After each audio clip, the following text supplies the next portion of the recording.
Hello friends, welcome to CFNA classes. ఈరోజు మనం సిఎఫ్ఎన్ఏ జిఎస్టీలో job work చాప్టర్లోని అన్ని ఐసీ క్వశ్చన్స్ ఈరోజు మనం కంప్లీట్ చేద్దాం. Let's get started. First question, under what circumstances the principal directly supply goods from the premises of job worker without declaring the premises of job worker as his additional place of business? So there are only two conditions. If we comply these two conditions, then you can directly supply goods from the premises of job worker. Aventante first point, where job worker is registered.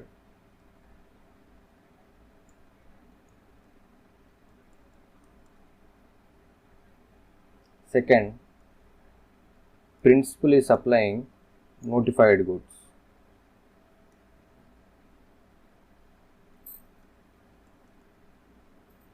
Notified goods as declared by commissioner.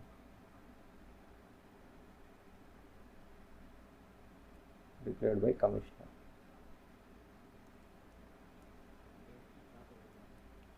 So జనరల్గా ఏమవుతుందంటే GST registration చేసుకునేటప్పుడు ఈ principal ఒకవేళ గూడ్స్ని డైరెక్ట్గా job worker premises నుంచి sell చేయాలంటే అతని జాబ్ వర్కర్ ప్రెమిసెస్ని అడిషనల్ ప్లేస్ ఆఫ్ బిజినెస్గా డిక్లేర్ చేయాలి జిఎస్టీ రిజిస్ట్రేషన్లో. ఒకవేళ ఇలా చేయకుండానే సప్లై చేయాలనుకుంటే ఒకటి జాబ్ వర్క్నైనా రిజిస్టర్ చేయించుకోమని చెప్పాలి, లేకపోతే ప్రిన్సిపల్ నోటిఫైడ్ గూడ్స్ని సెల్ చేస్తూ ఉండాలి. ఫైన్, ఒకసారి మనం ఐసీ ఆన్సర్ని కూడా చెక్ చేద్దాం. చూడండి, ఇక్కడ the goods can be directly supplied from the place of business of job worker without declaring additional place where job worker is registered taxable person. Or చూడండి, ఇక్కడ ఆర్ ఉంది, అండ్ కాదు, ఏదో ఒకటి, any one, where principal is engaged in supply of notified goods by commission. Okay. Second question, what happens when the inputs or capital goods are not received back or supplied from the place of business of job worker within the prescribed time? అంటే within prescribed time లోపు job worker input గూడ్స్ని లేదా capital గూడ్స్ని తిరిగి పంపించకుండా ఉంటే ఏమవుతుంది? What happens? ఇక్కడ మనం ఒక provision గుర్తుపెట్టుకోవాలి.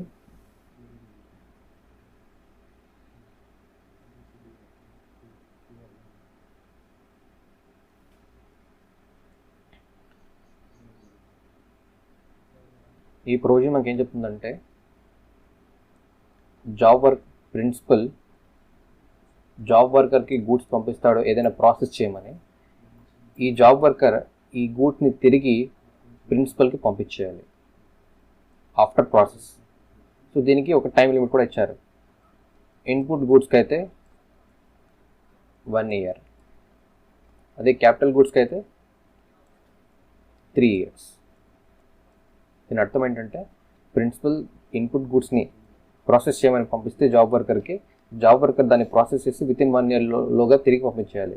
అదే క్యాపిటల్ గూడ్స్ని పంపిస్తే వితిన్ 3 years లోగా తిరిగి పంపించేయాలి. ఒకవేళ ఎక్స్టెన్షన్ ఉంటే, ఇది కొద్దిగా ఇంపార్టెంట్ ఫ్రెండ్స్, ఒకవేళ ఎక్స్టెన్షన్ ఉంటే ఇన్పుట్ గూడ్స్కి ఇక్కడ 1 year కాకుండా ఇంకో 1 year ఎక్స్ట్రా వస్తుంది. అదే క్యాపిటల్ గూడ్స్కి అయితే ఇంకో 2 years ఎక్స్ట్రా వస్తుంది. సో ఇన్ టోటల్ మనం చూసుకుంటే 1 + 1 3 + 2. ఈ కండిషన్ క్వశ్చన్లో అడిగితే మాత్రం మనం మెన్షన్ చేయాలి, ఎందుకంటే ఇది ఎక్స్టెన్షన్ ప్రొవైడ్ చేసినప్పుడు మాత్రమే ఈ ఎక్స్ట్రా పీరియడ్ అనేది మనకు అవైలబుల్లో ఉంటుంది. లేకపోతే ఇన్ జనరల్ ఇన్పుట్స్కి అయితే 1 year, క్యాపిటల్ గూడ్స్కి అయితే 3 years. ఫైన్, ఇది వితిన్ పీరియడ్లో మనం గూడ్స్ తిరిగి పంపిస్తే. ఒకవేళ జాబ్ వర్కర్ ఈ పీరియడ్లోగా పంపించకుండా ఉంటే ఏమవుతుంది? అప్పుడు ఏమవుతుందంటే దీన్ని సప్లైగా కన్సిడర్ చేస్తారు. యాక్చువల్గా ఎప్పుడైతే ప్రిన్సిపల్ జాబ్ వర్కర్కి గూడ్స్ సెండ్ చేస్తాడో ఇది సప్లై కాదు, this is not a supply.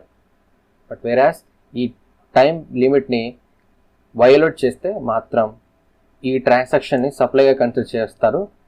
But ఇక్కడ టైమ్ ఆఫ్ సప్లై ఏంటి అంటే, ఒకవేళ ఈ ప్రిస్క్రైబ్ టైం లిమిట్స్లోగా తిరిగి ఇవ్వకుండా ఉంటే టైమ్ ఆఫ్ సప్లై ఏంటంటే from the initial date when the goods are sent by principal to the job worker.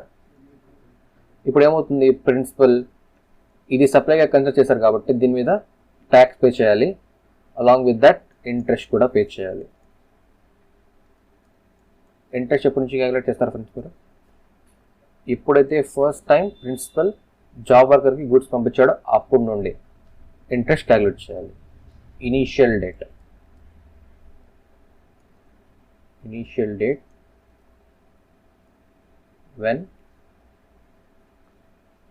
when goods were sent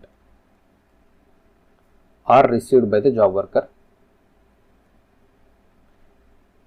ఒకసారి మనం ఐసీ ఆన్సర్ని కూడా చెక్ చేద్దాం.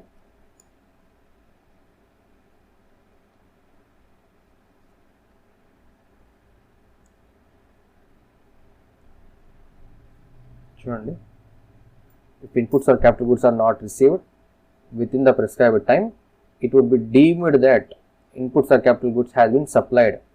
ఇక్కడ ఒక పాయింట్ ఆన్సర్లో ఖచ్చితంగా రాయండి, డీమ్డ్ సప్లై. ఎందుకంటే ఇది సేల్గా కన్సిడర్ చేస్తుంది, ఎందుకంటే ఈ టైం లిమిట్ వైలేట్ చేశారు కాబట్టి దీన్ని డీమ్డ్ సప్లైగా కన్సిడర్ చేస్తారు. On the day when the said inputs or capital goods were sent out by the principal, initial date నుంచి, or లేకపోతే on the date of receipt by the job worker where inputs or capital goods were sent directly to the place of the job worker. Thus, the principal would be liable to pay tax. Principal tax pay చేయాలి.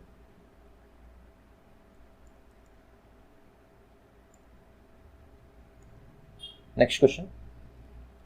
Who is responsible for the maintenance of proper accounts related to job work? Who is responsible? Principal. Only the principal is responsible. So job వర్కర్కి ఎటువంటి records maintain చేయాల్సిన అవసరం లేదు, అంతా ప్రిన్సిపలే maintain చేస్తాడు. ఎంత input goods send చేశాడు, ఎంత క్యాపిటల్ గుడ్స్ సెండ్ చేశాడు, దీని మీద ఎంత ఇన్పుట్ క్లెయిమ్ చేశాడు, ఈ డీటెయిల్స్ అన్ని ప్రిన్సిపలే మెయింటైన్ చేస్తాడు, జాబ్ వర్కర్కి మెయింటైన్ చేయాల్సిన అవసరం లేదు. సో ఇది చాలా easy answer. Let's jump to next question. Genie Engineers has had a mold delivered directly to the job worker from the supplier for making certain precision parts for use in the factory of Genie Engineers. As per our agreement, the mold was to remain with the job worker as long as work was being sent to him. Okay. After 4 years, a departmental audit team that visited the job worker noticed that mold and traced it to Genie Engineers. GST was demanded from Genie Engineers for taking ITC without receiving the mold, and furthermore for not bringing the mold back after 3 years of delivery to the job worker. How they should respond?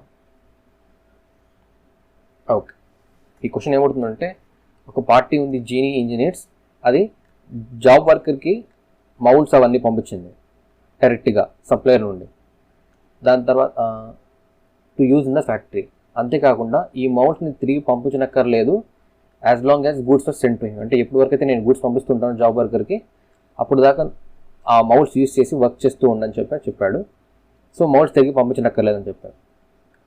After 4 years of departmental audit, ఒక audit జరిగింది, GST department audit. అప్పుడు అది job worker premises set చేసినప్పుడు వాళ్ళకు ఒక mould దొరికింది. దాన్ని వాళ్ళు ట్రేస్ చేస్తే వీళ్ళకి ఏం తెలిసిందంటే ఈ మౌల్డ్ జీనీ ఇంజనీర్స్కి సంబంధించిందని. ఆ తర్వాత జిఎస్టీ డిపార్ట్మెంట్ డిమాండ్ చేసింది వీళ్ళను, మీరు దీని మీద ఐటీసీ క్లెయిమ్ చేశారు, ఈ మౌల్డ్ మీద జిక్స్ మీద, దీన్ని మీరు రివర్స్ చేయాలి, అండ్ మోర్ ఓవర్ మీరు ఈ మౌల్డ్ని తిరిగి తీసుకోలేదు కాబట్టి దీని మీద మీరు ట్యాక్స్ పే చేయాలి అని ఇది సప్లైగా కన్సిడర్ చేస్తామని చెప్పారు. దీన్ని మీరు ఏ విధంగా రెస్పాండ్ అవ్వాలి, ఇదే ఆన్సర్. ఫ్రెండ్స్ మనం కొద్దిగా దీన్ని క్లీన్ చేసుకుందాం, చాలా గందరగోళంగా ఉంది.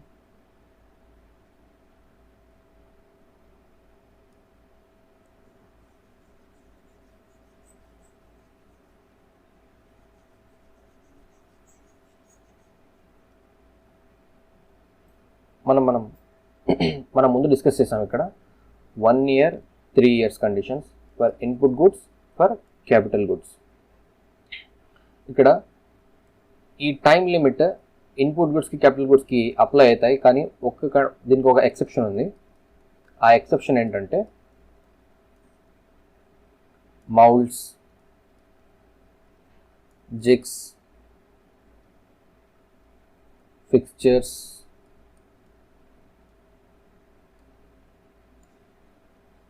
మౌల్డ్స్ అంటే అచ్చులు ఫ్రెండ్స్. ఈ అచ్చులు, ఈ జిగ్స్, ఫిక్స్చర్స్ వీటిని మాత్రం జాబ్ వర్కర్ తిరిగి ఇవ్వనక్కర్లేదు. అది కాకుండా వీటికి ఈ ప్రిస్క్రైబ్డ్ టైం లిమిట్స్ మాత్రం అప్లై కావు. అంటే వితిన్ 1 ఇయర్లోగా లేదా వితిన్ 3 ఇయర్స్లోగా ఇవి తిరిగి పంపించుకున్నా కూడా దీన్ని సప్లైగా కన్సిడర్ చేయరు. సో దీనిపైన ట్యాక్స్ పే చేయాల్సిన అవసరం లేదు, సప్లై కాదు. అది ఇక్కడ అడుగుతుంది. ఇంకోటి, ఇక్కడ mould delivered directly to the job worker from the supplier.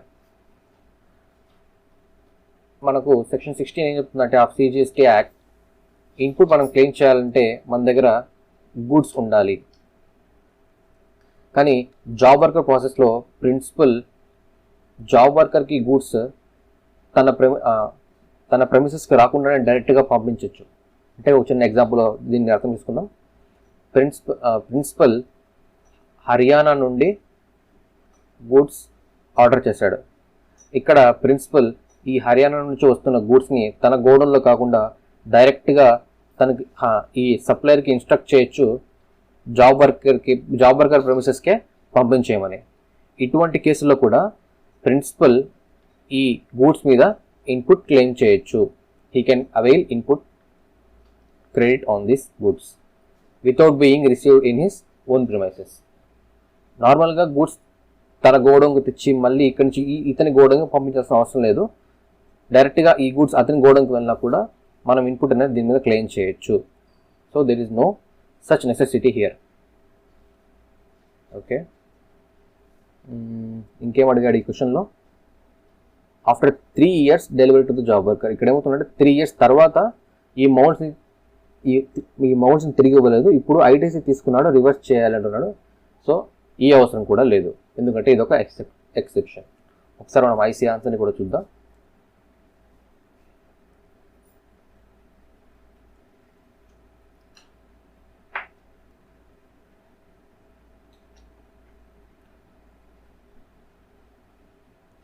Genie engineers should reply on this.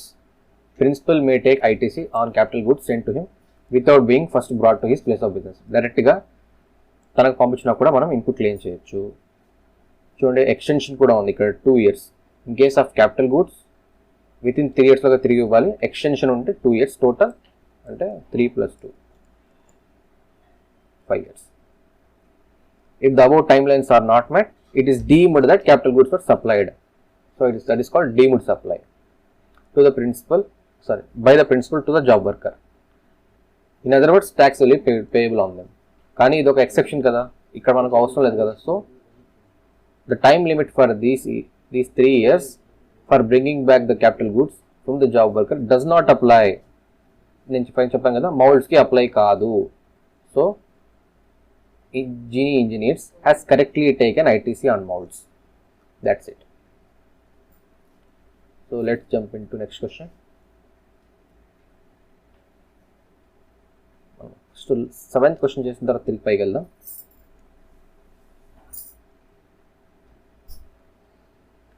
BD manufacturers, a registered person, instructs its suppliers to send the capital goods directly to the Rajesh Enterprises. So BD manufacturers, Rajesh Enterprises. So Bedi manufacturers instruct చేస్తుంది సప్లయర్కి గూడ్స్ని డైరెక్ట్గా రాజేష్ ఎంటర్ప్రైజెస్గా పంపమని. Rajesh enterprises who is a job worker. Okay, out side is factory premises for carrying out certain operations on goods. The goods were sent by the supplier on 10th April and were received by the job worker on 15th April. Okay, Rajesh Enterprises carried out the job work but did not return the capital goods to their principal. BD manufacturers. Discuss whether BD manufacturers were eligible to retain the input tax credit availed by them on the capital goods. What action under GST Act is required to be taken by BD manufacturers? Okay. BD manufacturers ఏం చేశారంటే తన సప్లయర్కి instruction ఇచ్చాడో ఈ capital గూడ్స్ని ఏదైతుందో ఇది డైరెక్ట్గా రాజేష్ ఎంటర్ప్రైజెస్కే పంపించమని. ఇక్కడ బేడీ మ్యానుఫ్యాక్చరర్స్ ఈ క్యాపిటల్ గూడ్స్ మీద ఇన్పుట్ క్లెయిమ్ చేసుకున్నాడు. ITC taken. తర్వాత మనం అనుకున్నాం కదా with in 1 year in case of input goods, with in 3 years in case of capital goods. So ఇక్కడ ఈ టైం లిమిట్ దాటినప్పటికీ రాజేష్ ఎంటర్ప్రైజెస్ ఈ క్యాపిటల్ గుడ్స్ని తిరిగి ఇవ్వలేదు. ఎవరికి? బీడీ మ్యానుఫ్యాక్చరర్స్కి. సో ఇప్పుడు ఇది as per the provisions it is called a deemed supply and tax has to be paid by the beedi manufacturers. That's it. Provision ఇంత చెప్తుంది. ఇక్కడ క్వశ్చన్ ఏమడుతున్నాడు? Whether beedi manufacturers are eligible to retain the input tax credit. ఇక్కడ beedi manufacturers already ITC avail చేశారు కదా, దీన్ని అలాగే ఉంచొచ్చా? I mean ఈ ఐటీసీని అవైల్ చేసుకోవచ్చా? ఇది కరెక్టేనా, లేకపోతే ఐటీసీని రివర్స్ చేయాలా? ఇది యాక్చువల్గా క్వశ్చన్ ఇంటెన్షన్. సో ప్రొవిజన్ ఏం చెప్తుందంటే జస్ట్ దీన్ని డీమ్డ్ సప్లైగా కన్సిడర్ చేస్తాము, ట్యాక్స్ మాత్రం పే చేయండి అంటుంది. కానీ ఆల్రెడీ మీరు ఐటీసీని అవైల్ చేశారు, దాన్ని రివర్స్ చేయండి అని మాత్రం ఎక్కడ చెప్పదు. సో ఐటీసీని రివర్స్ చేయాల్సిన అవసరం అయితే ఇక్కడ లేదు. Next, what would be your answer if in place of capital goods jigs fixtures are supplied to the job worker and the same has not been return to the principal. ఇది మనం last క్వశ్చన్లో మనం discuss చేసాము. Jigs, fixtures, moulds వీటి కేసులో అయితే ఈ prescribed time lines అనేవి వర్తించవు. మోర్ ఓవర్ ఇన్పుట్ అనేది మనం ముందే క్లెయిమ్ చేసుకోవచ్చు, దాన్ని రివర్స్ చేసిన అవసరమే లేదు. ఒకసారి ఐసీ ఆన్సర్ చూద్దాం ఫ్రెండ్స్.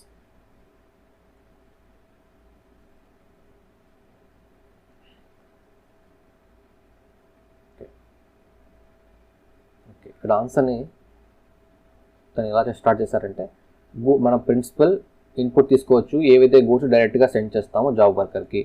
ఓకే, అంటే ఇన్పుట్ క్లెయిమ్ చేసుకోవచ్చు అనే పాయింట్ ఫస్ట్ ఇది. సెకండ్ ఇది టైం లిమిట్స్, ఈ విత్ ఇన్ 3 yearsలోగా తిరిగి రావాలి, లేకపోతే అది డీమ్డ్ సప్లైగా కన్సిడర్ చేస్తారు. Second point with in 3 years. చూడండి. Okay, in view of the above mentioned provisions, BD manufacturers are eligible to retain the input tax credit availed by them. So he is eligible.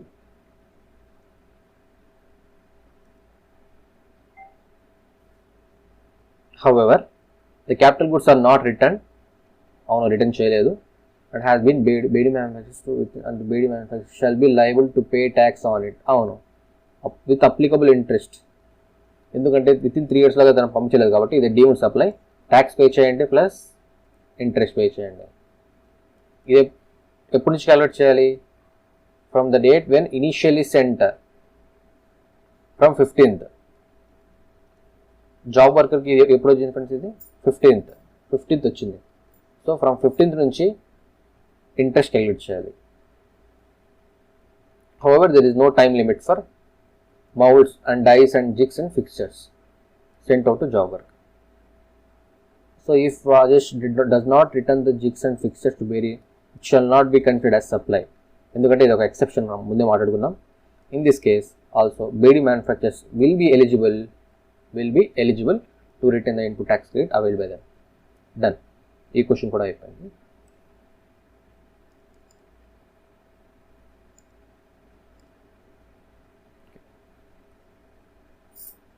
Sixth question.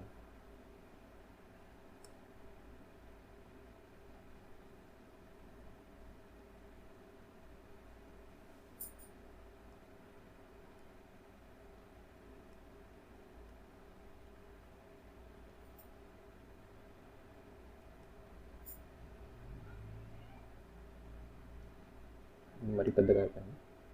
Okay. Alok Private Limited, a registered manufacturer, sent steel cabinets worth 50 lakh rupees under a delivery challan to Mrs. Prem Tools, a registered tax job worker, for job work. The scope of the job work included in mounting the steel cabinets on a metal frame and sending back the mounted panels back to Alok Private Limited. Okay. So, దీన్ని simultaneously రాసుకుందాం so that మనకు confusion ఉండదు తర్వాత.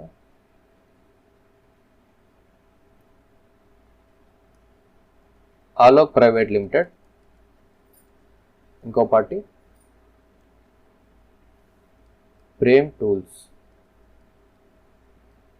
Okay, ఇతను ఒక job worker. ఇక్కడ ఇచ్చిన క్వశ్చన్లో Prem tools a registered job worker for job work on 20th January. The scope of work included mounting the స్టీల్ని మౌంట్ చేయాలి. Mounting the steel cabinets on a metal frame. Steel క్యాబినెట్స్ని ఒక metal frame మీద set చేసి తిరిగి ఈ mounted ప్యానల్స్ని Alok private లిమిటెడ్కి తిరిగి పంపించేయాలి. ఎవరు? Prem tools. The metal frame is to be supplied by the Prem tools. ఈ మెటల్ ఫ్రేమ్ ఏదైతే ఉందో ఇది కూడా ప్రేమే సప్లై చేస్తున్నాడు. అంటే ఇతను ఆలోక్ మాత్రం స్టీల్ క్యాబినెట్స్ పంపిస్తాడు. ఈ క్యాబినెట్స్ని మెటల్ ఫ్రేమ్స్ మీద సెట్ చేసి ప్రేమ్ టూల్స్ అనేది తిరిగి పంపిస్తుంది. ఈ ఫ్రేమ్ కూడా ప్రేమే అమ్ముతున్నాడు. Mr. Prem Tools has agreed a consideration of 5 lakh rupees for the entire mounting activity, including supply of metal frame. ఏదైతే మెటల్ ఫ్రేమ్ సప్లై చేస్తున్నాడో ప్రేమ్, అది ప్లస్ ఇది మౌంటింగ్ చేసినందుకు క్యాబినెట్స్ టోటల్గా 5 lakh rupees ఛార్జ్ చేస్తున్నాడు. Consideration 5 lakh rupees. Service charges అని రాసుకోవచ్చు మనం. So total service charges 5 lakh rupees. ఆ తర్వాత during the course of mounting activity metal waste is generated which is sold by Prem tools for 45,000 rupees. Prem tools ఏం చేస్తుందంటే ఈ process చేసినప్పుడు కొద్దిగా మెటల్ వేస్ట్ అనేది వస్తుంది. ఆ మెటల్ వేస్ట్ని కూడా స్క్రాప్గా అమ్మేస్తున్నాడు. మెటల్ వేస్ట్ దీని value 45,000. Okay. Prem tools sent steel cabinets mounting on the metal frame. Okay. 3rd December in the same financial year. అంటే వితిన్ 1 year లోగా తిరిగి పంపించేశాడు. సో అది డీమ్డ్ సేల్ ఆ ప్రావిజన్స్ ఏమి ఇక్కడ అప్లై కావు, అంతా పక్కగా ఉంది. Metal frame 28% GST rate, metal waste 12%. So ఇక్కడ మెటల్ వేస్ట్ కదా, అట్ ది రేట్ ఆఫ్ 12%. ఇక్కడ స్టాండర్డ్ రేట్ ఫర్ సర్వీసెస్ 18%. అంటే జాబ్ వర్క్ సర్వీస్, ఏదైనా సర్వీస్ మనం ప్రొవైడ్ చేస్తే దానికి GST rate 18%. So 18 into 5 lakhs 90,000 rupees plus 45, 12, okay, 5,400. Okay, total 95,400. అంతే friends. So ఇక్కడ message Prem tools GST pay చేయాలి, ఎందుకంటే ఇతను రిజిస్టర్డ్ జాబ్ వర్కర్ కదా. ఇక్కడ ఇతను 95,400 ట్యాక్స్ పే చేయాలి. ఒకసారి మనం ఐసీ ఆన్సర్ కూడా చెక్ చేద్దాం.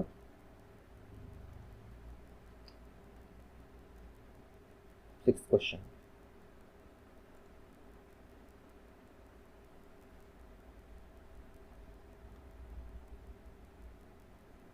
ప్రీవియస్ పేజ్ నుంచి స్టార్ట్ అయిందా?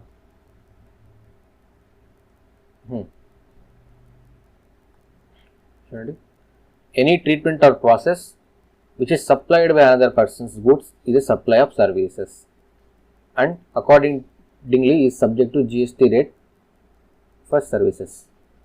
In the given case, the process of mounting the steel cabinets by Alok Private Limited on metal frames, okay, metal frames mount cheyadame pani. The mounting activity classified as service even though metal frames are also supplied as a part of mounting activity. Friends, ఇక్కడ మనకు ఒక provision, ఒక circular 2018లో వచ్చింది. ఈ circular ఏం చెప్తుందంటే, job worker ఏవైతే goods send చేస్తాడో ప్రిన్సిపల్ వాటిపైన ప్రాసెస్ చేయడానికి జాబ్ వర్కింగ్ అంటాము. ఇక్కడ ప్రిన్సిపల్ పంపించిన గూడ్స్ మీద జాబ్ వర్కర్ కూడా తన దగ్గర ఉన్న గూడ్స్ని యూజ్ చేయొచ్చు. అంటే మెషినరీ కానీ ఏదైనా తన దగ్గర ఉన్నవి యూజ్ చేసి ఈ ప్రాసెస్ ఫినిష్ చేయొచ్చు. ఒకవేళ ఇక్కడ జాబ్ వర్కర్ కనుక తన వైపు నుంచి ఏదైనా సప్లై చేస్తే ప్రిన్సిపల్కి, ఇది సేల్ ఆఫ్ గూడ్స్ అవుతుంది, అంటే సప్లై అవుతుంది. బట్ ఇక్కడ ఏమవుతుందంటే తను జాబ్ వర్కింగ్ ప్రాసెస్ చేస్తున్నాడు, ప్లస్ ఇది సప్లై కూడా చేస్తున్నాడు.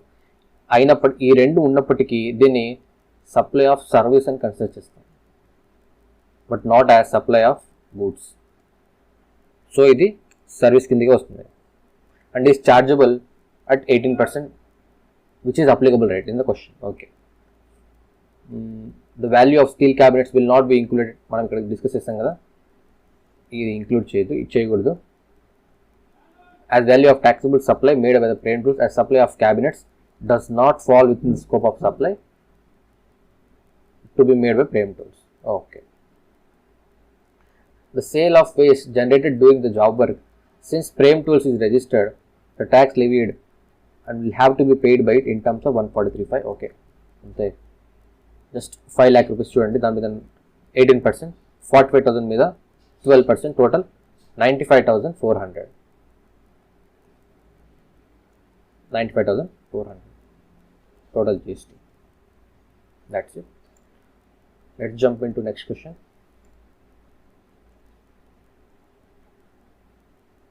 Fifth question. Sudama Industries Limited, registered in the state of Jammu and Kashmir, manufactures plastic pipes for the other suppliers on job work basis. Okay. On 10th January, Plasto manufacturers sent plastic worth 4 lakh rupees and mounts worth 50,000 free of cost to Sudama Industries to make plastic pipes. Sudama Industries Limited also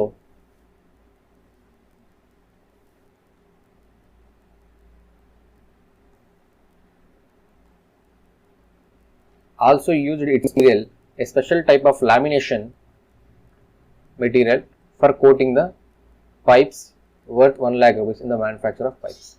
Okay.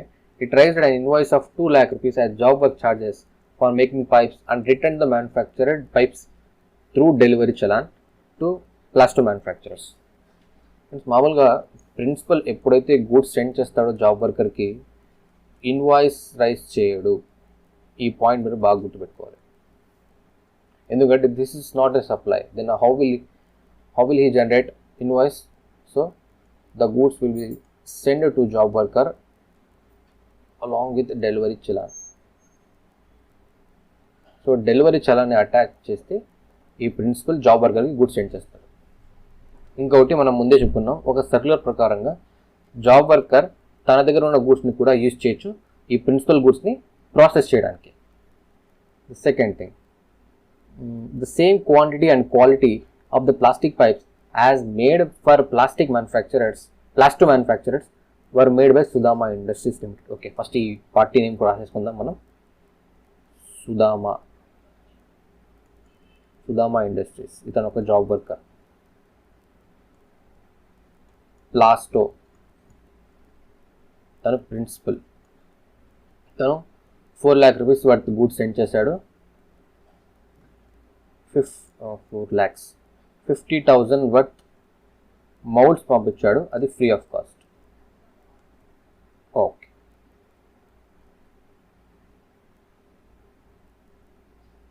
The same quantity and quality of plastic pipes as was made for Plasto manufacturers were made by Sudama Limited from its own raw materials and sold to Solid Pipes, registered in Jammu and Kashmir for 7.5 lakh rupees on 20th October. Friends, ఇక్కడ ప్లాస్టో manufacturers plastic పంపించింది Sudama ఇండస్ట్రీస్కి plastic pipes manufacture చేయమని. ఏ order అయితే ప్లాస్టో manufacturers Sudama ఇండస్ట్రీస్కి ఇచ్చారో same అదే order, అదే same quality, same quantity plastic పైప్స్ని Sudama industries ఎవరికి solid పైప్స్కి కూడా ఫుల్ఫిల్ చేసింది. అంటే ఇదే ట్రాన్సాక్షన్ జరిగింది సుదామా ఇండస్ట్రీస్ సాలిడ్ పైప్స్తో. 7.5 lakh rupees. Okay. Next, examine the scenarios and offer your views on the following issues with reference to provisions relating to job work and under the GST laws. Okay. The first question, is there any difference between the manufacture of plastic pipes by Sudama Industries Limited for Plasto manufacturers and for solid pipes? Yeah, obviously చాలా difference ఉంది కదా. చూడండి, ఇక్కడ first జరిగిన transaction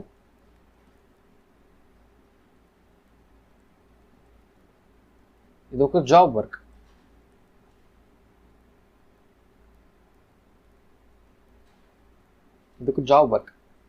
second జరిగిన transaction it's a supply. Friends, ఒకటి job worker అవ్వాలంటే job worker definition మనం చూసాము. The any process done by a party on the goods sent by other party, ఇది జాబ్ వర్క్.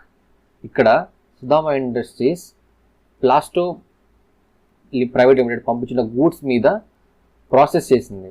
ప్రాసెస్ చేసి ప్లాస్టిక్ని ఇతను పంపించిన ప్లాస్టిక్ యూజ్ చేసి ప్లాస్టిక్ పైప్ని తయారు చేస్తుంది. ఇక్కడ దీన్ని జాబ్ వర్క్ అని, ఇది జాబ్ వర్క్ డెఫినేషన్ని కంప్లై చేస్తుంది, ఐ మీన్ ఇది జస్టిఫై చేస్తుంది. కానీ ఈ సెకండ్ సినారియో ఏదైతుందో ఇక్కడ సుధామా ఇండస్ట్రీస్ తన దగ్గర ఉన్న ఓన్ రా మెటీరియల్ని యూజ్ చేసి ప్లాస్టిక్ని మ్యానుఫ్యాక్చర్ చేసి, అది ప్లాస్టిక్ పైప్స్ని తయారు చేసి ఇది తిరిగి మ్యానుఫ్యాక్చర్డ్ పైప్స్ని సాలిడ్ పైప్స్కి సేల్ చేసింది. So this is just a normal supply and but not a job work. So ఇక్కడ ఇదే డిఫరెన్స్. మనం ఆన్సర్ని అటెంప్ట్ చేసేటప్పుడు జాబ్ వర్క్ అంటే ఏంటి, ఇక్కడ ప్లాస్టో వచ్చి ప్రిన్సిపల్, సుధామా ఇండస్ట్రీస్ వచ్చి జాబ్ వర్కర్గా మనం జస్టిఫై చేయాలి. ఆ తర్వాత ఈ ఫస్ట్ ఆన్సర్గా ఇక్కడ ఇది జాబ్ వర్కర్ కాబట్టి ఇది జాబ్ వర్క్ అవుతుంది. సెకండ్ ఇది ఈ సాలిడ్ పైప్స్తో జరిగిన ట్రాన్సాక్షన్ వచ్చి నార్మల్ సప్లైగా మనం జస్టిఫై చేయాలి. సెకండ్, ఒకసారి మనం దీన్ని కొద్దిగా క్లీన్ చేసుకుందాం, మరి క్లమ్జీగా ఉంది. Okay, second point, whether Sudama Industries can use its own material even when it is manufacturing the plastic pipes on job work basis. చెప్పాం కదా, ఒక సర్క్యులర్ 2018లో వచ్చిన సర్క్యులర్ ప్రకారంగా మనం జాబ్ వర్క్ బేసిస్లో ఉన్నప్పటికీ మన దగ్గర ఉన్న ఓన్ మెటీరియల్ని యూజ్ చేయొచ్చు. So still as he can use. మనం ఇక్కడ సర్క్యులర్ని కోట్ చేయాలి ఫ్రెండ్స్, ఇది కొద్దిగా ఇంపార్టెంట్. ఎందుకంటే ఇక్కడ మనం రాయాల్సింది ఏమీ లేదు, ఈ సర్క్యులర్ని కోట్ చేస్తే మనకు 2 మార్క్స్ అని రావచ్చు. మనం ఎస్ అని సింపుల్గా పెట్టలేం కదా. Whether sending the plastic and moulds to Sudhama industries limited by Plasto manufactures is a supply and a taxable invoice need to be issued for the same? No. Because first case job work, ఎవరి మధ్య, Sudhama plus Plasto మధ్య జరిగింది job work process. ఈ job వర్క్లో అస్సలు invoice అనేది ఉండదు. Because this is not a supply, not at all a supply. No need to issue taxable invoice, but you should attach delivery challan. Delivery challan ఖచ్చితంగా ఉండాలి, but not an invoice. Whether Sudhama industries should include the whole of the free of cost plastic and molds supplied by plasto manufacturers in its job work charges? Definitely not.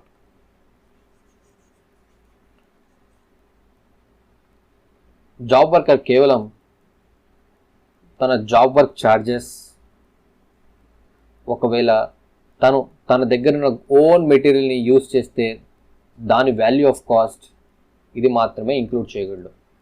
అంతేకాని principal పంపించిన ఆ గూడ్స్ని కూడా నేను నా service ఛార్జెస్గానే add చేసుకుంటానంటే అస్సలు జరగని పని. So ఇక దాని జాబ్ వర్క్ ఛార్జెస్ ఏమైనా ఉంటే 1 lakh or 2 lakhs అది యాడ్ చేయండి. ప్లస్ జాబ్ వర్కర్ తన దగ్గర ఓన్ మెటీరియల్ని యూజ్ చేసి ఏమైనా ప్రాసెస్ చేస్తే అది కూడా ఇతనికి కాస్ట్ కాబట్టి అది కూడా యాడ్ చేసి టోటల్ బిల్ చేయాలి. So you cannot include the free of cost of plastic which was supplied by the principal పంపించిన గూడ్స్కి ప్రిన్సిపల్కే మళ్ళీ ఛార్జ్ చేస్తానంటే అది కరెక్ట్ కాదు. So he can not include. Okay, fine. ఒకసారి మనం ఐసీ ఆన్సర్ని ఇక్కడ చెక్ చేద్దాం. 5th క్వశ్చన్ చూడండి. ఇక్కడ ఫస్ట్ జాబ్ వర్కర్ అంటే ఏంటో చెప్తున్నాడు. Job work means treatment or process the goods belonging to another registered person. So ఇది job worker. The registered person on whose goods the job worker is perform అంటే principal definition. ఆ తర్వాత job worker definition first పేరాలు అయిపోయింది. తర్వాత in the given case ఇక్కడ job worker ఎవరు, principal ఎవరు అంటే supplied by the principal Plasto. ఇక్కడ ప్లాస్టో ప్రిన్సిపల్. ఇక్కడ job worker Sudhama. It's job work.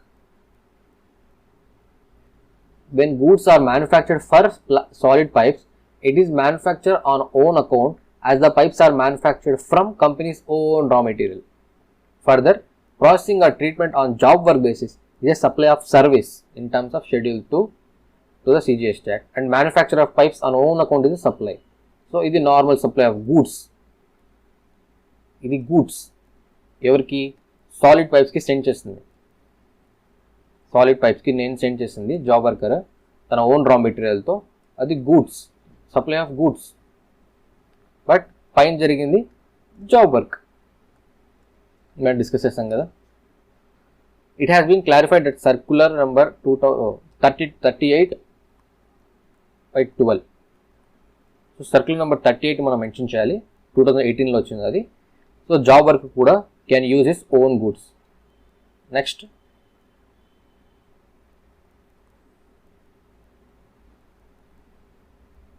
the registered principal may, without payment of tax, send inputs or capital goods to job worker. Avunu. On completion of job work, the principal shall either bring back the goods to his business or supply directly from the place of business of premises of the within 1 year input goods, 3 years the capital goods. The return of goods is not applicable to Mode 6. Fine. మనం ఇది discuss చేసాం ముందే. If the time frame of 1 year 3 years is not adhered to activity of sending goods. అదే friends, ఈ 1 year 2 years condition, ఈ 3 years conditions అనేది జిగ్స్కి, ఫిక్చర్స్కి, మౌల్డ్స్కి apply కాదు. So ఇన్పుట్ని మనం రివర్స్ చేయాల్సిన అవసరం లేదు.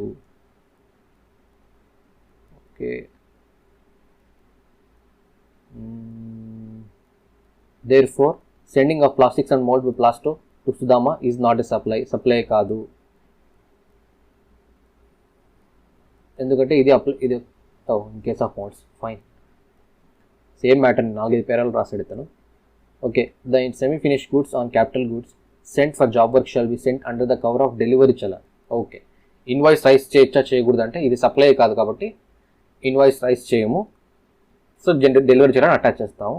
Therefore, Plasto manufacturers need not issue taxable invoice but should send the inputs under the cover of delivery challan. Fine. Fourth point, whether Sudama Industries should include the value of free of cost. Any amount the supplier is liable to pay in relation to supply but which have been incurred by the recipient of supply and not included in the price actually paid or payable for the goods or services or both is included in the value of supply. ఏదైతే cost incurred by the recipient అంటే ఇక్కడ job worker incur అవుతాడో తన service charges ఏదైతే ఉంటాయో ఇవి రెండు include చేయొచ్చు. Is included in the value of supply. However, Sudama Industries should not include the value of free of cost of plastic and mold supplied by the Plasto. ఇది principal supply చేశాడు ఫ్రీగా, అది job worker తన బిల్లింగ్లో ఎలా include చేస్తాడు? So ఇక్కడ scope of supply of Sudama Industries పని ఏంటి? Only to manufacture plastic pipes from the raw materials, అంతే. Thus at no point of time was Sudama Industries Limited liable to pay for the raw material and therefore the value of thereof should not be included in the job worker. So ఏ కేసులో కూడా తను అసలు ఆ వాల్యూని include చేయకూడదు, దాని మీద ట్యాక్స్ అనేది పే చేయాల్సిన అవసరం లేదు. And the same has been incurred by the ప్లాస్ even should not include even though the same has been incurred by Plasto manufacturers distributed job service. So ఎందుకంటే ఇది ఫ్రీగా వచ్చింది, అసలు ఇది మనం ఇంక్లూడ్ చేసిన అవసరమే లేదు. So that's it friends. నాకు తెలిసి క్వశ్చన్స్ అన్నీ అయిపోయాయి. 7th క్వశ్చన్ అయిపోయింది, 6th అయిపోయింది, 5th అయిపోయింది, 4th. సో క్వశ్చన్స్ అన్నీ అయిపోయాయి friends. So that's it for today. Hope you will like it. ఒకవేళ మీకు ఈ వీడియో నచ్చినట్లయితే లైక్ చేయండి, షేర్ చేయండి. ఎనీ సజెషన్స్ ఏమైనా ఉంటే కామెంట్ బాక్స్లో తెలపండి.